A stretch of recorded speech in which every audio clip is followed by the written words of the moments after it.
एक राजा था। उसे पढ़ने लिखने का बहुत शौक था। एक बार उसने मंत्री परिषद के माध्यम से अपने लिए एक शिक्षक की व्यवस्था की। शिक्षक राजा को पढ़ाने के लिए आने लगा।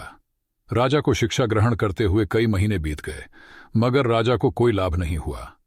गुरु तो रोज खूब मेहनत करता थे, परंतु राजा को उस शिक्षा का कोई फायदा नहीं हो रहा था। राजा बड़ा परेशान। गुरु की प्रतिभा और योग्यता पर सवाल उठाना भी गलत था, क्योंकि वो एक बहुत ही प्रसिद्ध और योग्य गुरु थे। आखिर में एक दिन रानी ने राजा को सलाह दी कि राजन, आप इस सवाल का जवाब गुरुजी से ही पूछ कर देखिए।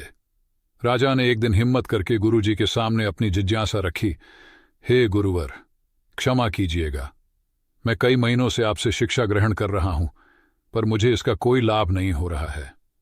ऐसा क्यों है? गुरुजी ने बड़े ही शांत स्वर में जवाब दिया। राजन, इसका कारण बहुत ही सीधा सा है।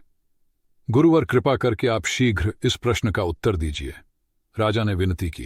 गुरुजी ने कहा, राजन, बात बहुत छोटी है, परंतु आप अपने बड़े होने के अहंकार के कारण इसे समझ नहीं पा रहे हैं और परेशान और दुखी हैं।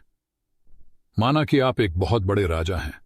आप हर दृष्टि से मुझसे पद और प्रतिष्ठा में बड़े हैं, परंतु यहां पर आपका और मेरा रिश्ता एक गुरु और शिष्य का है।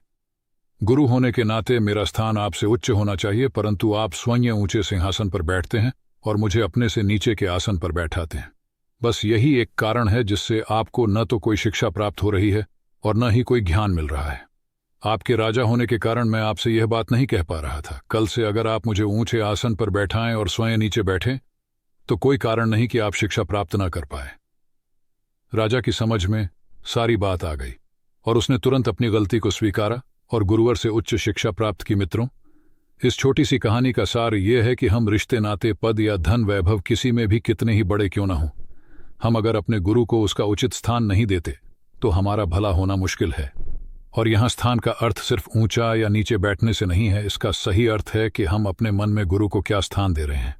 क्या हम सही मायने में उनको सम्मान दे रहे हैं या स्वयं के ही श्रेष्ठ होने का घमंड कर रहे हैं? अगर हम अपने गुरु या शिक्षक के प्रति हेय भावना रखेंगे तो हमें उनकी योग्यताओं एवं अच्छाइयों का कोई लाभ नहीं मिलने वाला। और अगर हम उनका आदर करेंगे, उन्हें महत्व देंगे, तो उनका आशीर्वाद हमें सहज ही प्राप्त होगा।